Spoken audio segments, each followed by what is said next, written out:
নবীর বিরুদ্ধে কোনো দোষ ত্রুটি আইজয়ী করার জন্য দোষ বের করার চেষ্টা করে, নবীকে গালমন্দ করে, নবীর আদর্শের ব্যাপারে প্রশ্ন উত্থাপন করে, আল্লাহ পাক তাদেরকে আর ছাড় দেন না, তাদেরকে ধরে ফেলেন।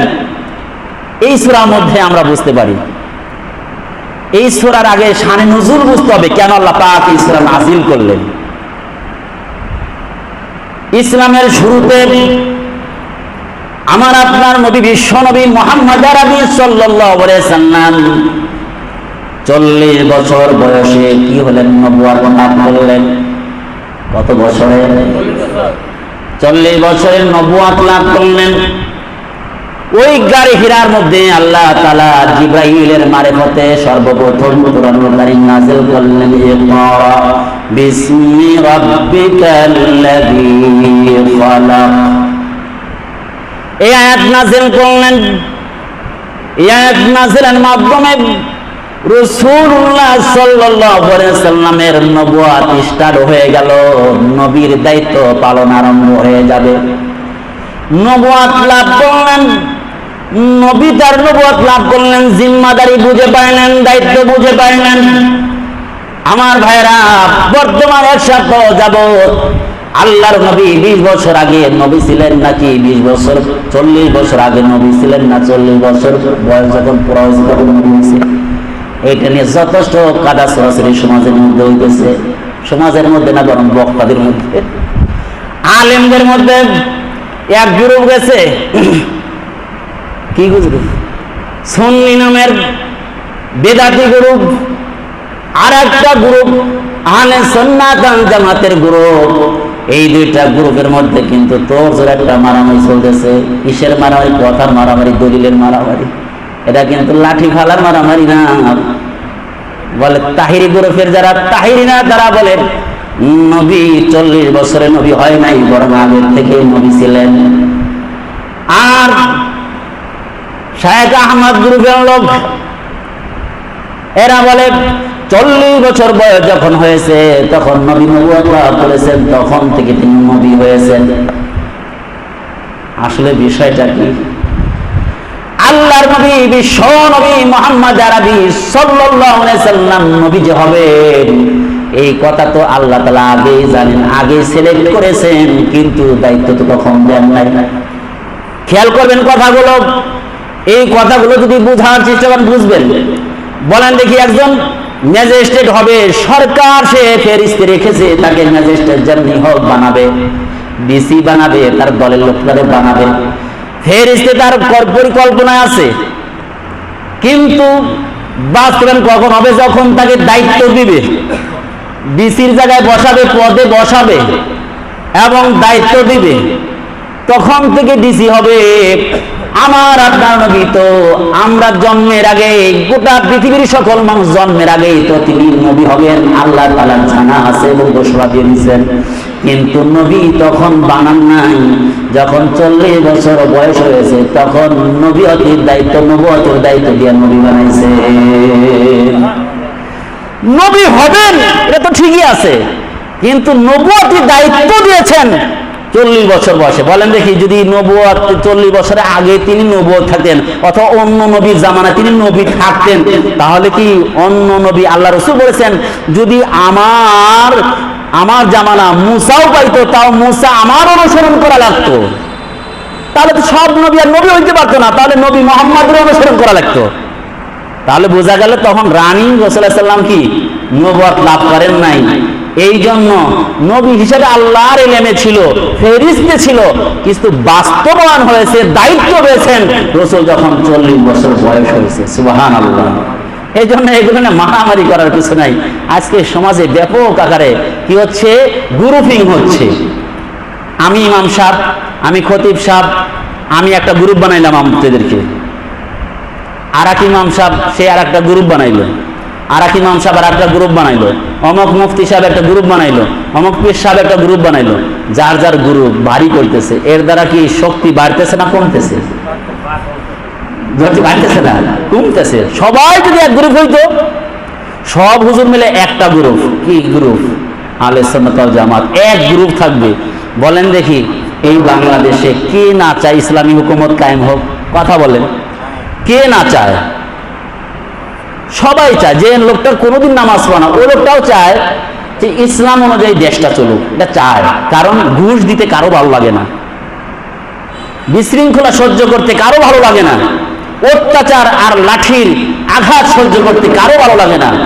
সমাজে হ্যায় প্রতিপন্ন হওয়া, নির্যাতিত হওয়া, রাষ্ট্রভাবে নির্যাতিত হওয়াটা কেউ চায় না। ইসলাম যদি থাকতো, মানুষ রাস্তাঘাটে পড়ে থাকতো, মহিলা রাস্তাঘাটে থাকতো, টাকা পয়সা পড়ে থাকতো, কেউ ধরা সাহস, এটা সবাই চায়। কিন্তু হচ্ছে না কেন? হচ্ছে না, আমরা এক হতে পারছি না। এই জন্য মুসলমানদেরকে ডিভাইডেড করে রাখছে। যাই হোক, কথায় কথা চলে আসছিল। আমার ভাইয়া, এই সূরা নাযিল হলো কখন? আল্লাহর নবী যখন নবুয়ত লাভ করলেন, বিশ্ব নবী মুহাম্মদ আরবি সাল্লাল্লাহু আলাইহি সাল্লাম যখন 40 বছর হয়ে গেল, আল্লাহ রাসূল নবুয়তের দায়িত্ব পাইলেন।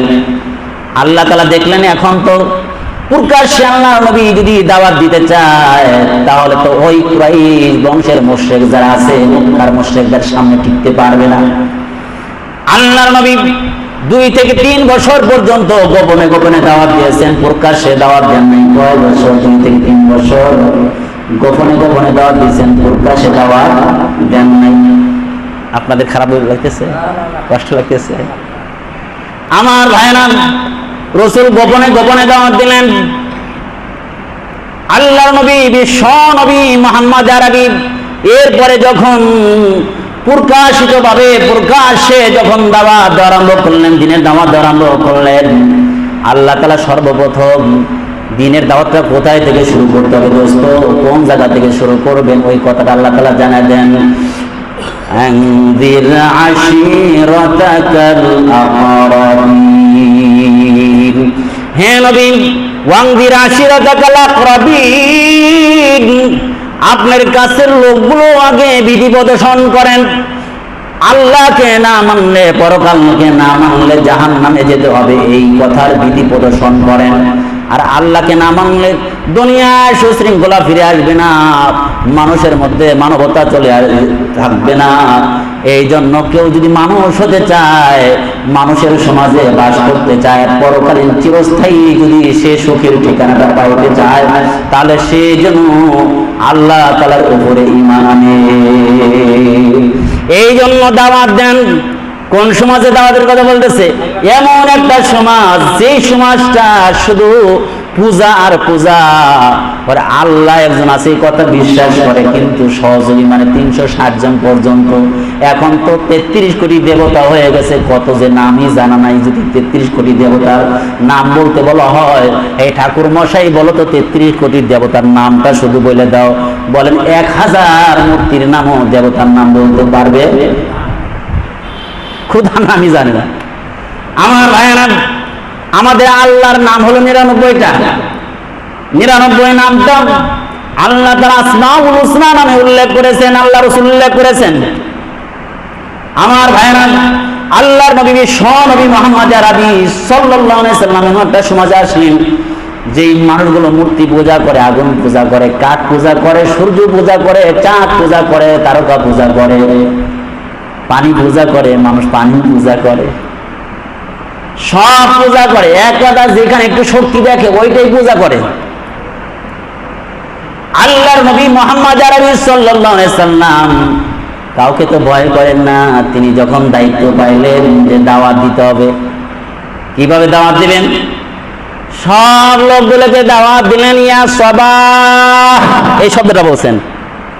আরবের মধ্যে এই কথাটা কখন বলা হইতো?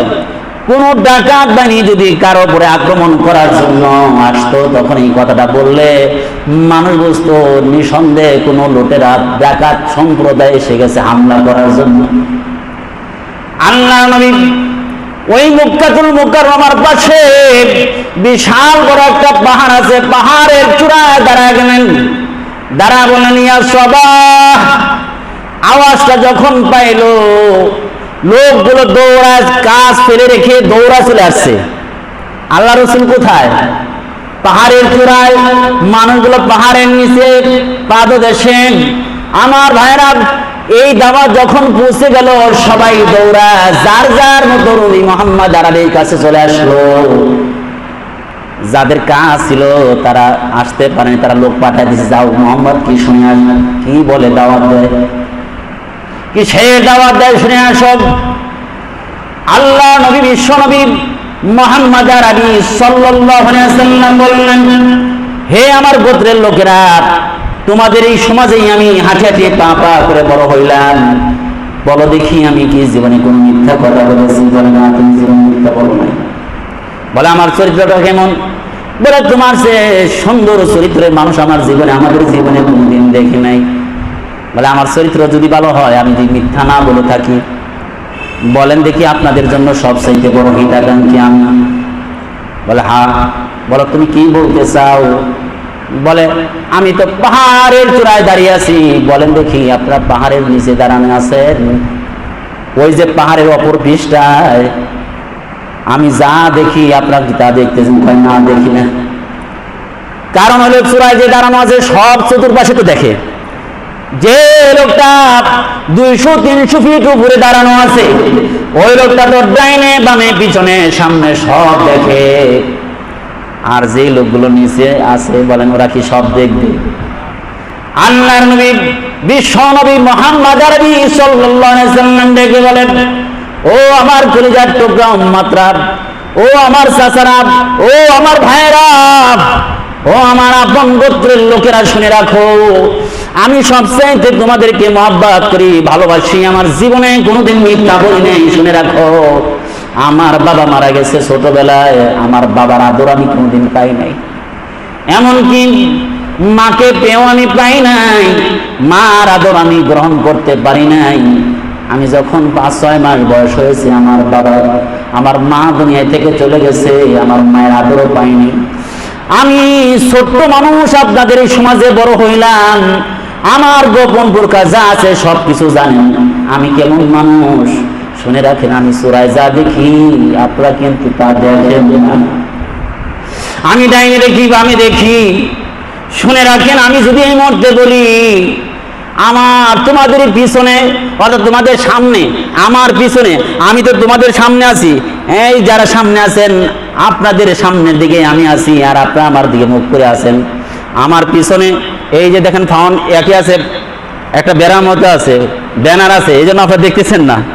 আমার ভাইয়েরা, আল্লাহ রাসূল বুঝাইতে চাইলেন, আমি পাহাড়ে থাকার কারণে, তোমরা নিচে থাকার কারণে আমি পিছনে যা দেখি তোমরা তো যা দেখো না। আমি এই মুহূর্তে বলি তোমাদের উপরে ডাকাত দল আক্রমণ করার জন্য আসতেছে, এই কথাই কি তোমরা বিশ্বাস করবা? তখন সবাই এক বাক্যে ডেকে বলে, মুহাম্মদ তুমি তো জীবনে কোনোদিন মিথ্যা বলো নাই, নিঃসন্দেহে কথাটা সত্যই বলবা। সুবহানাল্লাহ। আল্লাহ নবী বিশ্বনবী মুহাম্মদ আরবি কথা বলার পরে সবাইকে ডেকে বললেন, হে আমার সমাজের লোকেরা, শুনে রাখো, আল্লাহ তাআলা আমারে নবী বানায় পাঠাইছেন, আল্লাহ তাআলা নবুয়ত দিয়েছেন, আমি হলাম শেষ নবী, আমার পরে আর কোন নবী আসবে না। এই যে কাঠ পূজা বন্ধ করে দাও, মূর্তি পূজা বন্ধ করে দাও। ইয়া আইয়ুহান নাস কুলু লা ইলাহা ইল্লাল্লাহ তুফলিহুন, হে লোকেরা লা ইলাহা ইল্লাল্লাহ বলো, তাহলে তোমরা সফল হয়ে যাইবা। সফলতা মানে চিরস্থায়ী, তোমরা জান্নাতের মালিক হয়ে যাইতে পারবা। সুবহানাল্লাহ। সবাই জোরে বলেন সুবহানাল্লাহ। আমার ভাইয়েরা, আল্লাহর নবী ডেকে ডেকে বললেন, হ্যাঁ আমার গোত্রের লোকেরা, শুনে রাখো, এই যে মূর্তি পূজা করো, এই মূর্তি পূজায় তোমরা শান্তি পাইবা না। মূর্তি পূজা তো আবু জেহেল করে, উদ্বা করে, সাহেবা করে, এত ধর্মবিরু, কিন্তু ওরা যখনই নারী পায় সঙ্গে সঙ্গে দর্শন করে, যখনই একটা টাকা আমানত রেখে যায় সাথে সাথে নিষেধ করে, তার টাকা আমি রাখি নেই। আমার ভাইয়েরা, এরা এমন ছিল, আবু জেহেলরা সব এমন ছিল। ইয়াতীম লোকেরা, অসহায় লোকেরা যখন আমানতের টাকাগুলো রেখে যায়, তো পরের দিন না মুহূর্তের মধ্যে এসে যে চায়, চাচা টাকাটা দেন, কয় কি টাকা রাখছোস? তুই তো টাকাই রাখোস না। একটা এতিম ছেলেটাকে বলে, ইয়া রাসূলুল্লাহ ইয়া হাবিবাল্লাহ, আমি আবু জেহেলের কাছে আমি একটা আমানত রেখেছি, সে তো দেয় না। আল্লাহ নবী সঙ্গে সঙ্গে উঠলেন, চলো যাই। আল্লাহ নবী ছোট্ট বাচ্চাকে, ইয়াতীম বাচ্চাকে সঙ্গে করে নিয়ে বলে, চাচা যান ঘরে আছেন নাকি? এই কথা বলতে দেরি আবু জেহেল এত তাগড়া আর এত ঘাওড়া, এত মুহাম্মাদের সাথে এত বিদ্বেষপূর্ণ ভাব আচরণ করে, অথচ আল্লাহর নবী মুহাম্মাদের কথা শোনার সাথে সাথে দরজা খুলে দিয়ে সঙ্গে সঙ্গে দৌড়া সামনে চলে আসছে। লোকেরা ডেকে বলেন, এই তুমি এত তাড়াতাড়ি কেন এলে? মুহাম্মাদের নাম শুনে তো তুমি আসো না, কেন তুমি আসলাম? মুহাম্মদ সাল্লাল্লাহু আলাইহি ওয়াসাল্লাম বলে, এই লোক কি কিছু পায়? হ্যাঁ হ্যাঁ, তাড়াতাড়ি ঘর থেকে নিয়ে আসতেছি। এসে দিয়েছে। সবাই জিজ্ঞেস করে, এমন করলা কেন? তুমি তাকে নিষেধ করলা, কিন্তু মুহাম্মদ আসার পরে তুমি বিয়ে দিলা কেন? লামিয়াতুল মুজাহিদের মধ্যে এটা উল্লেখ করা হয়েছে। কেন তুমি দিলাম? আবু জেহেল ডেকে বলে, না দিলে উপায় নাই। আমি দেখলাম মুহাম্মাদের মাথার উপরে বড় একটা উটনি হা করে আসতেছে। আমার মনে হইল আমি যদি না করি, উটনিটা এসে আমার জন্য তাজা খেয়ে ফেলবে। এই জন্য ভয় পাইতেছিলাম, এই জন্য মুহাম্মাদের কথা না মাইনেও পাইছিল না, এই জন্য আমানতের টাকাটা দিয়ে দিয়েছি। আমি এই কথাটা বুঝাইতেছিলাম। ওদের মধ্যে আমানতদারি ছিল না, ধর্ষণ ছিল, হামলা ছিল, মামলা ছিল, নিরপরাধ লোকদের উপরে মামলা দিয়া মাজলুম বানাইয়া দুনিয়া থেকে বিদায় করে দিতেছেন। ও যে স্বভাব, বলেন দেখি এখনো পৃথিবীতে আছে কি নাই? কত লোক নিরপরাধ লোক শত শত মামলা খাইয়া জেলের মধ্যে এমন ভাবে জীবন যাপন করতেছে, বিবিও চলে গেছে আর আত্মীয়স্বজন সব চলে গেছে, একা একা ঘরের মধ্যে আলেম মানুষ ওই জেলখানায় বসতেছে, কোনো অপরাধ নাই। অপরাধ একটাই, মুহাম্মাদি দায়িত্ব পালন করতে গিয়া এই জুলুমের শিকার হয়েছে। আর এই আবু লাহাবের দায়িত্ব পালন করতে গিয়া এই দেশের কিছু জালেম আছে, আবু লাহাবের পিতা, তারা ওই দায়িত্বটা পালন করতেছে। ঠিক ঠিক না? আমার ভাইয়েরা, বলতেছিলাম আল্লাহর নবী বিশ্ব নবী মুহাম্মদ আরবি পাহাড়ের চূড়ায় দাঁড়াইয়া ডেকে বলে, ও আমার গোত্রের লোকেরা, আমি পাহাড়ের চূড়ায় দাঁড়ানো, আমি যা দেখি তোমরা তা দেখো না। আমি যদি বলি ডাকাত বাহিনী আসতেছে, তোমরা বিশ্বাস করবা? তাহলে শুনে রাখো, আমি বলছি আখিরাতের ডাকাত তোমাদের ধরার জন্য ঘুরতেছে। তোমরা শুনে রাখো, যদি কালেমা পড়ে মুসলমান হয়ে যাও, আমি মুহাম্মদকে শেষ নবী তোমরা যদি মানতে পারো, তাহলে দুনিয়ায় সফলতা পাইবা, আখিরাতে চির সন্তুষ্টির ঘোষণা পাইয়া, চির মুক্তি পাইয়া জান্নাতের মালিক হয়ে যাইবা। কত সুন্দর একটা কথা রাসূল উপস্থাপন করলেন। এবার সর্বপ্রথম আবু লাহাবে এমন রাগ হয়ে গেছে, আবু লাহাব কয়, আমি মনে করছি দাওয়াত দিছ গুরুত্বপূর্ণ একটা কথা বলার জন্য, নাকি খাওয়ার জন্য দিছ? হ্যাঁ, গুরুত্বপূর্ণ একটা কাজের জন্য দাওয়াত দিছ, তা না দিয়ে এই কথা বলার জন্য, এই পুরান কথা, এই কথা বলার জন্য দাওয়াত দিছ? এই কথা বলার জন্য আমাদের গুরুত্বপূর্ণ কাজকে ফেলে রেখে আসছি, আমাদের কাজ নষ্ট হচ্ছে, এই জন্য দাওয়াত দিছ নাকি? তখন আবু লাহাব বলতেছে, আলী হাদা জামাতানা আও দাওয়াতানা তাব্বান লাক। এই মুহাম্মদ, তুই ধ্বংস হ, এই জন্য দাওয়াত দিছ? জমা করছ আমাদেরকে কাজ ফেলে, আর কোনো কাম পাইলে না।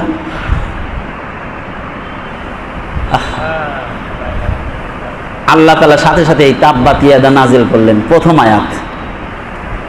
আবু লাহাব একটা কথা বলছে, মুহাম্মদ তুমি যে কথা বলতেছো, তোমার কথা যদি আসলে সত্যই হয়, মাইনে নিলাম, যদি সত্যই হয়, তা টাকা পয়সার আমার অভাব নাই, টাকা পয়সা দিয়ে সাইরে নিব। আর যদি না হয়, আমার লাঠিয়াল বাহিনীর কোনো অভাব নাই, শক্তির অভাব নাই। আমার ভাইরা, বর্তমান শক্তি থাকলে আর লাঠি থাকলে, টাকা থাকলে আর লাঠি থাকলে সবই হয়। হয় কি হয় না? কিন্তু হয় ঠিক, বিপদ সামনে। যে লোকটা দুনিয়ায় বিচার পাইল না, নির্যাতিত হইল। বহুত লোক আছে, এই এলাকায়ও আছে, গাজীপুরেও আছে, বহুত সরল লোক বিভিন্ন নেতাদের নির্যাতনের শিকার হইয়া হ্যাঁ বাড়িঘর ছাড়া হয়ে বই রয়েছে। এখন থানায় গিয়েও সে বিচার পায় না, কার কাছে বিচার দিব? আর উপরে এমপির কাছে। হ্যাঁ এই লোক পকেটের লোক, এখানে পাইতেছে না, প্রশাসনে পাইলো না, কোথায় পেলো না? থানায় পাইলো না। আর মাতবারের কাছে মাতবার খায়, ওর বিরুদ্ধে কিছু কথা বলা যাইতো না, কিন্তু দৌড় ধারণ করে আল্লাহ দিব নেই। কি কয়? মাতবার এখানে ওয়াজ করে, মাতবার কি বলে? আল্লাহ দিব নেই, যাক ধৈর্য ধারণ করো, আল্লাহ তোমারে ভালো চালাইবে। এই কথা এখন সব জায়গাতে মাহরুম হয়ে আসছে। এখন এই বিচার পাওয়ার দরকার আছে না নাই? আল্লাহ পাক বলে বিচার অবশ্যই আছে। মালিক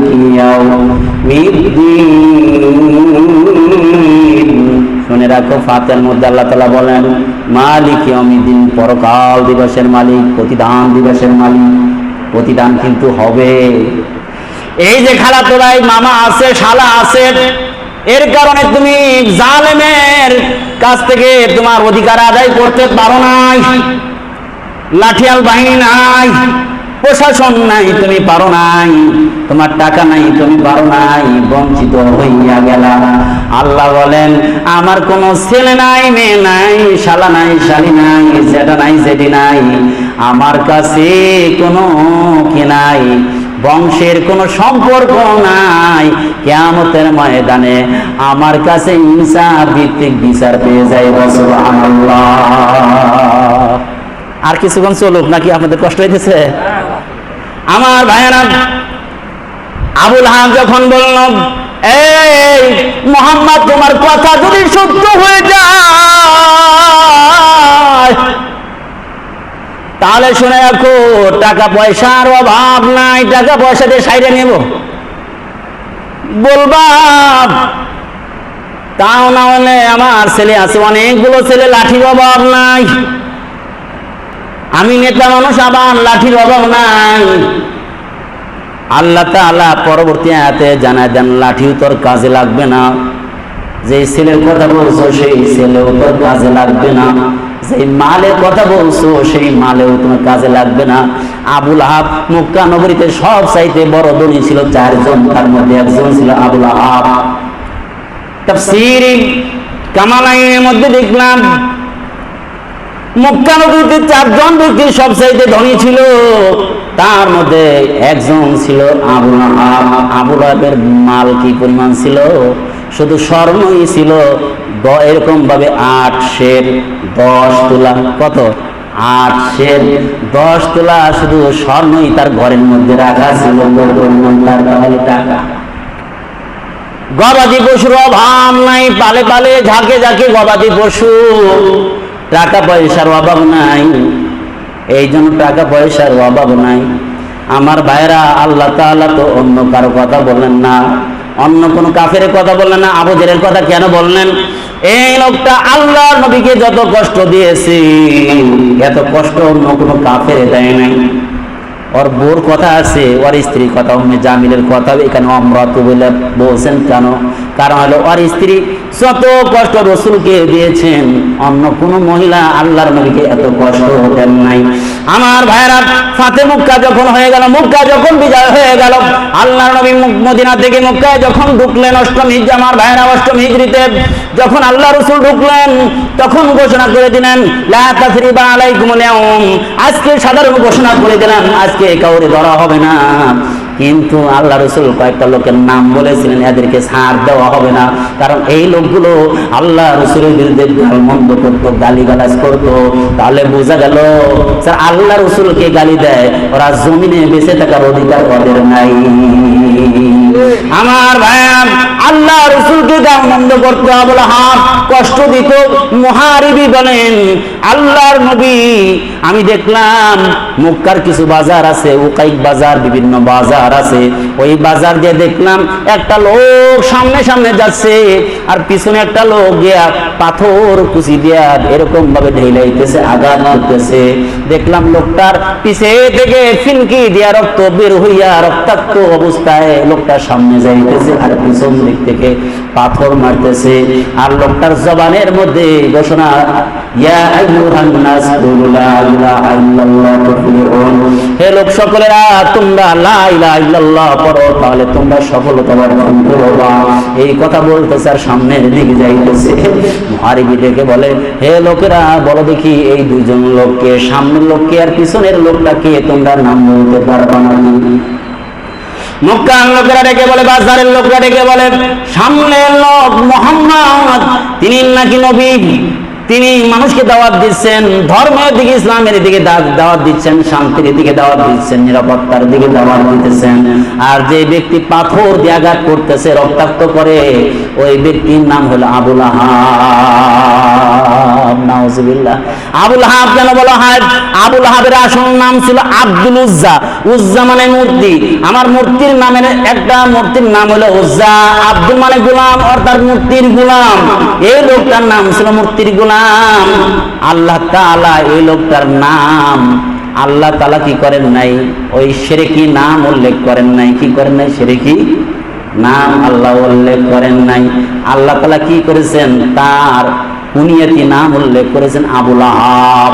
লাহাব মানে অগ্নিস্ফুলিঙ্গ, আগুন যখন জ্বলে অনেক উপর দিয়ে জ্বলতেছে, নিচে থাকে কালো, উপর দিয়ে এরকম জিবা বের হয়, মাঝখানে দেখবেন লাল লাল ভাব। আমার ভাইরা তাফসীরে কিতাবের মধ্যে লেখা হয় দুধের মধ্যে আলতা মিশাইলে যে রং হয়, এমন সুন্দর রঙের মানুষ ছিল হলো আবু লাহাব। এই জন্য লোকটারে বলা হয়তো আবু লাহাব। লাহাব মানে আগুন, আগুনের মতো লাল ছিল লোকটা, এই জন্য তাকে বলা হয় আবু লাহাব।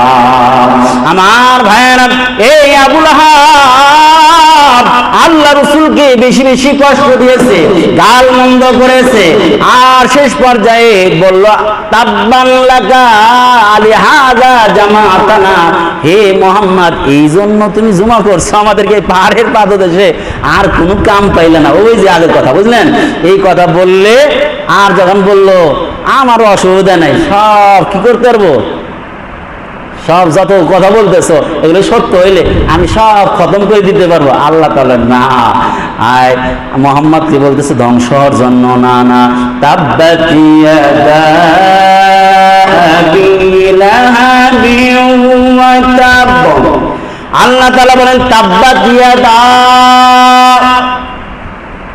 ধ্বংস হয়ে যাক, ইয়াদা দুই হাত, আবিল হাবিন আবুল হাবের বদদোয়া, ওয়া তাব্বা আল্লাহ বলেন ধ্বংস হয়ে গেছে, পরে খবর জানা গেছে আবুল হাবের দুই হাত ধ্বংস হয়ে গেছে। হাত বইলা পুরা দেহ উদ্দেশ্য, সর্বাঙ্গ উদ্দেশ্য ও ধ্বংস হবে। আল্লাহ জানায় দেন ধ্বংস হয়ে গেছে, ও ধ্বংস হবে নিশ্চিত।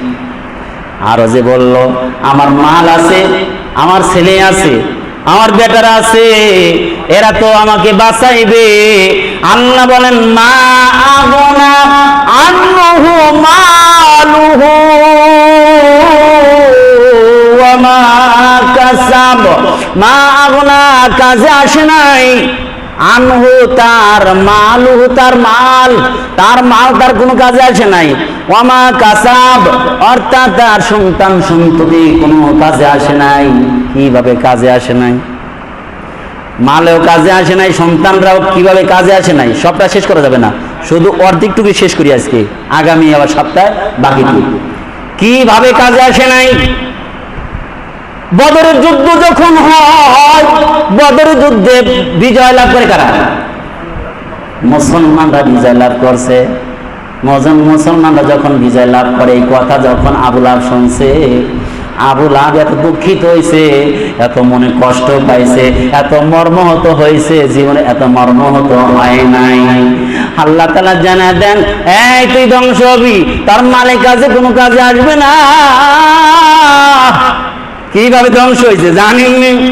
এই লোকটা হঠাৎ করে দেহের মধ্যে ফুসকুড়ি দেখা দিল। ফুসকুড়ি যখন উঠে গেছে, আস্তে আস্তে পছন্দ ধরছে। পছন্দ আমার ভাইরা বলেন দেখি, তখন তো কলেরা রোগ বলতো, মহামারী রোগ বলতো, বসন্ত যখন হচ্ছে মহামারী রোগ। এখন তো কেউ কার কাছে ছোঁয়াচি রোগ মনে করতো, আমার ভাইরা সংক্রমণ রোগ মনে করতো, তখন কেউ কারো কাছে যাইতো না। ছেলেরা সব বাইরে গেছে, বিবি বাইরে গেছে, কাছে কেউ আসে না। এবার আবু লাহাব ঘরের মধ্যে আছে, ঘর আটকা দেওয়া, বাবা লোকরা সব কাছে দিকে সরে গেছে। কারা সরে গেছে? ঘরে কেউ নাই, সন্তান নাই, বিবি নাই, এমনকি আপন লোকগুলো যখন ঘর ত্যাগ করে চলে গেছে, প্রতিবেশীরা দরজা আটকা দিছে, ও ঘরের মধ্যেই মরু।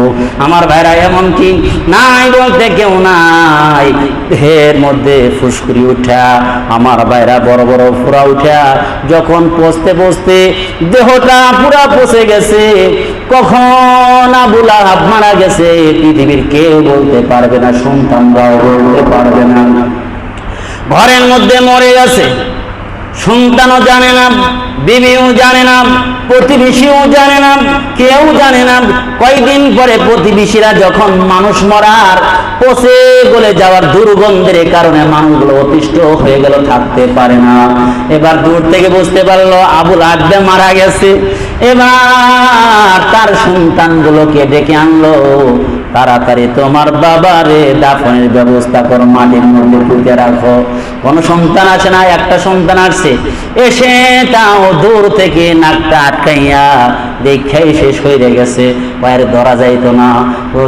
হাফসি কিছু গুনাহ ভাড়া করে নিয়ে এসে বলল, আমার বাবারে তোমরা কি করো, মাটির মধ্যে পুঁতে ফেলো, তাহলে তোমাদেরকে টাকা পয়সা দেওয়া হবে।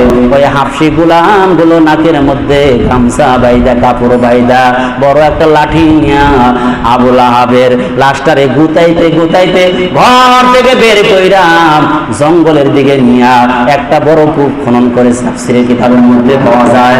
একটা বড় কূপ খনন করার পরে লাঠি দিয়ে ধাক্কাইয়া গুতাইয়া কূপের মধ্যে দিয়া, মাটি দিয়া, পাথর দিয়া, ধুলা বালি দিয়া আমার ভাইরা কূপটার মুখ বন্ধ করে দিয়েছে।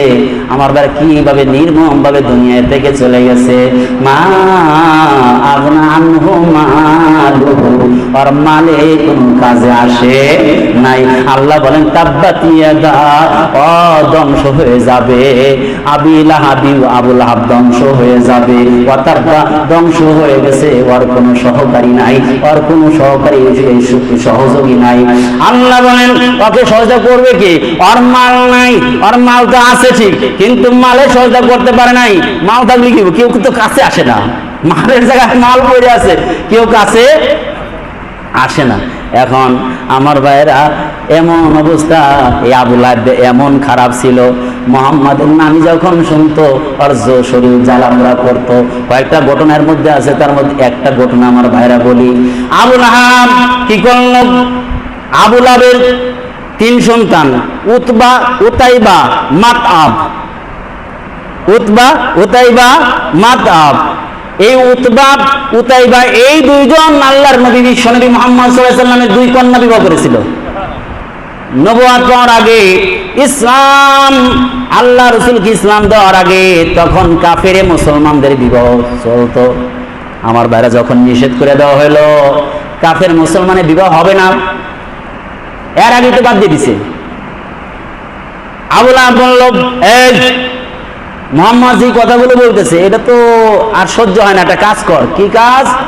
উতবা উতাইবা বলে, বাবা, বাপের যদি টাকা থাকে, 10 তলা বিল্ডিং থাকে, 5,000 গাড়ি থাকে, আর বাবাই যদি আগে না লিখে দেয়, ছেলেরা যদি ফকির থাকে তখন খালি বাবার পিছু করে, আর বাবাই যা কয় দৌড়া দৌড়া শোনে। বাবা যদি আমার না লিখে দেয়, যদি আবার ঘরে লিখে দেয়, আছে কি নাই?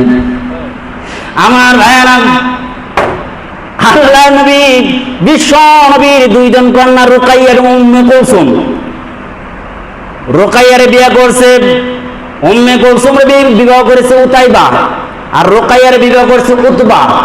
এই 2 জনকে আবুল আহাব ডেকে বলল, এই আমার কলিজার টুকরা সন্তানরা শোনো, মুহাম্মাদের মেয়েদেরকে এখনই গিয়ে তার সামনে গিয়ে তালাক দিয়ে দিবেন। যেই কথা সেই কাজ। উতবা উতাইবা 2 জন দৌড়া গিয়া আল্লাহর নবী বিশ্ব নবীর সামনে গিয়া রুকাইয়া এবং উম্মে কুলসুমকে তালাক দিয়েছে। শুধু তাই নয়, তালাক তো দিছে।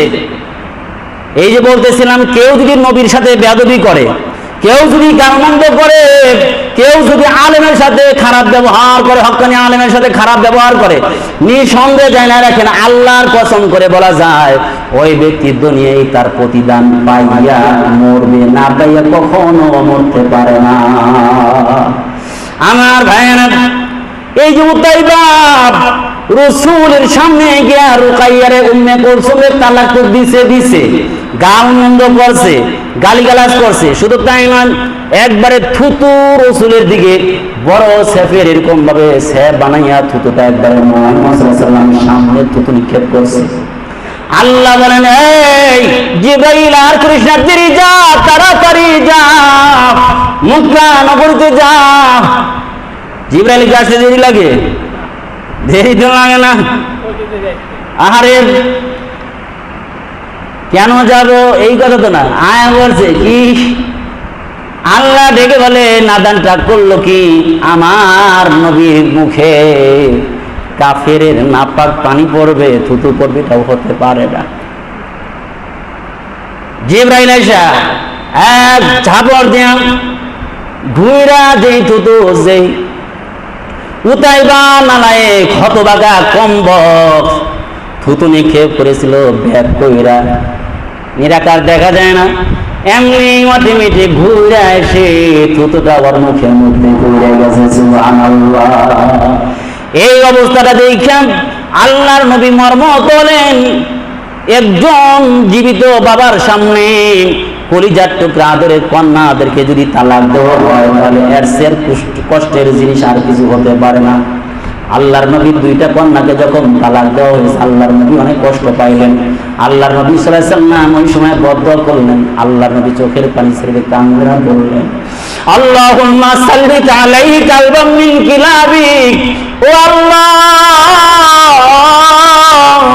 আপনার তো কুকুরের অভাব নাই, একটা কুকুর পাঠিয়ে দেন ওরে ধরার জন্য, ওরে ধরার জন্য।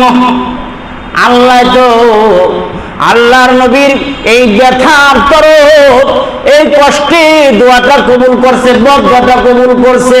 করতে দেরি আর কবুল করতে দেরি হয় নাই, আওয়াজটা উতাইবা শুনে ফেলছে, দৌড়া গিয়ে বাড়িতে গেছে, বাবারে বলে। এবার বাবাই তো বিশ্বাস, এবার উতাইবারও বিশ্বাস, মোহাম্মদ জীবনে তো মিথ্যা বলে না, মোহাম্মদ যা বলেছে তা বাস্তবায়ন অবশ্যই হবে। এই জন্য বাঁচার জন্য আবু লাহাব কি করলো, উতাইবারে নিয়ে আর এটা বড় কাফেলা নিয়ে সিরিয়ার দিকে ব্যবসার জন্য রওনা দিল।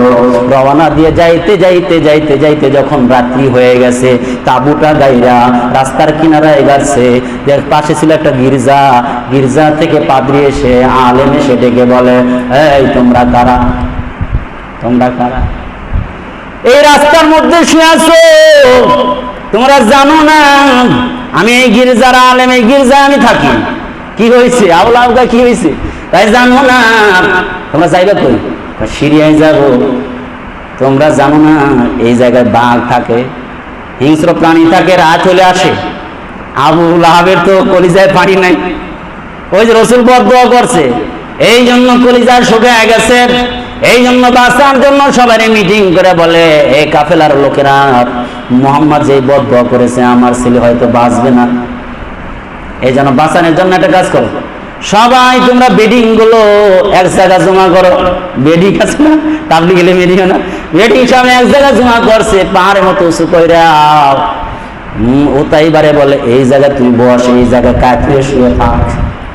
আর যারা কাফেলার আছে চতুর্পাশে পাহারা দিয়ে সবাই মিলে, কারণ বাঘ আসতে হলে বা কোনো কিছু আসতে হলে তো আগে আমাদেরকে ধরতে হবে, তারপরে। এবার আমার ভাইয়েরা, চতুর্পাশে মানুষ, মাঝখানে বড় বড় বেডিং,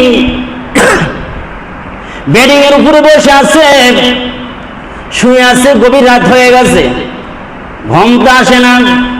গভীর রাত যখন হয়ে গেছে, হঠাৎ করে দেখে সিংহের গর্জন দেখা যায়। কারো কলিজায় পানি নেই আমার দোস্ত।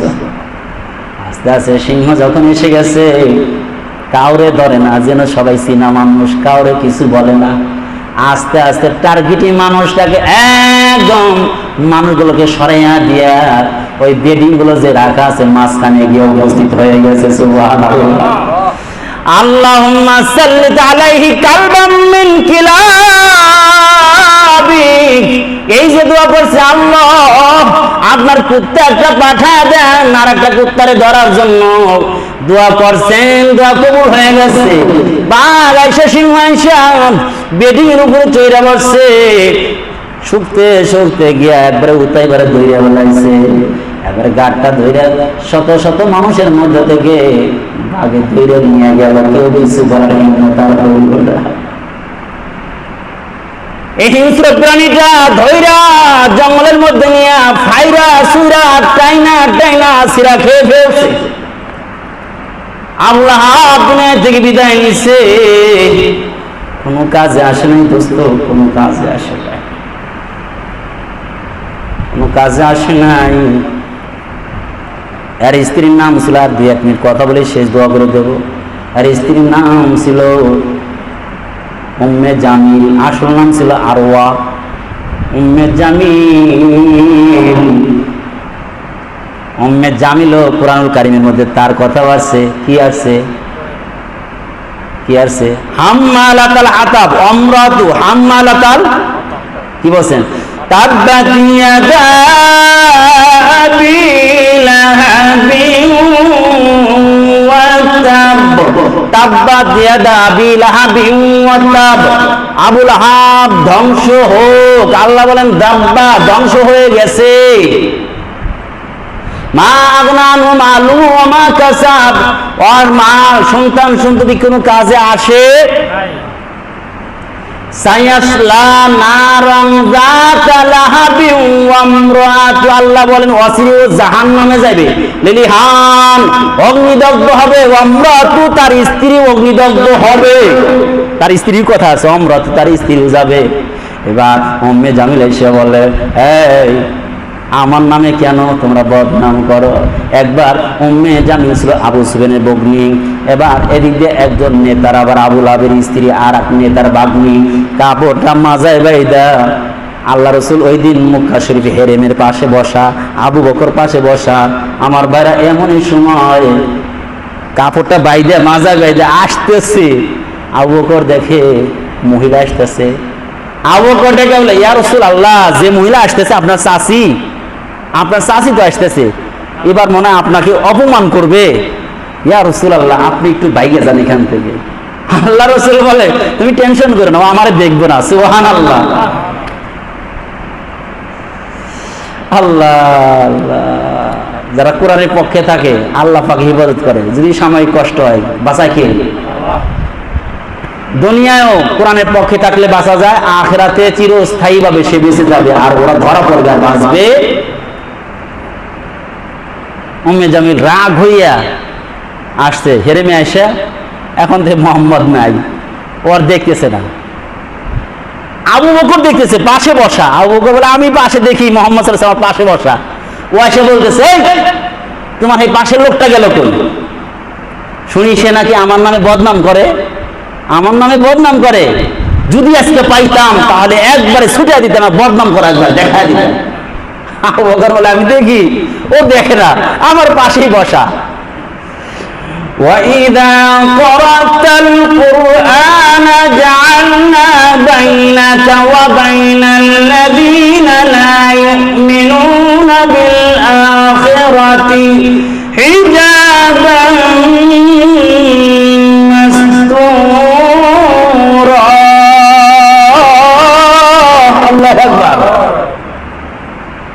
আল্লাহ যখন মানুষ কোরআন পড়ে তখন আল্লাহ তাআলা একটা প্রতিবন্ধক, একটা ফাটল, একটা পর্দা দিয়ে দেন, আর দেখেন আর কানা হয়ে যায়। যাই হোক আমার ভাইরা, লম্বা কথা, আবার ইনশাআল্লাহ বাকি বিস্তারিত আলোচনা আবার সামনের সপ্তাহে হবে, আল্লাহ পাক যদি আমাদেরকে তৌফিক দান করেন। এটার আজকের মূল আলোচ্য বিষয় হচ্ছে নবীর পক্ষে থাকতে হবে, ইসলামের পক্ষে থাকতে হবে। ইসলামের কোনো খুঁত বের করা যাবে না, ইসলামের ত্রুটি ধরা যাবে, নবীর কোনো বিপক্ষে বলা যাবে। হ্যাঁ, এই খুদ বের করে কয় আয়েশা 6 বছরের মেয়ে 9 বছরে উঠে নিল, 6 বছরের মেয়ে কেমনি বিবাহ করে? হ্যাঁ, এই যে প্রশ্ন, বলে এটা ওই ওর মাথায় ধরবে যার কিরাই ইসলাম নাই, ওটা কি প্রশ্ন উত্থাপিতই হবে। কারণ আয়েশার মাধ্যমে আল্লাহ পাক যে ইসলামের খেদমতটা নিয়েছেন, যেটা প্রয়োজন ছিল, আল্লাহ পাক এই জন্য এই ব্যবস্থাটা করে দিয়েছেন। ওটা ইনশাআল্লাহ অন্য সময় বলবো। আল্লাহ পাক তৌফিক দান করেন, আমিন। আল্লাহুম্মা সাল্লি আলা সাইয়্যিদিনা ওয়া নাবিয়িনা মুহাম্মাদ। ربنا ظلمنا أنفسنا وإن لم تغفر لنا وترحمنا لنكونن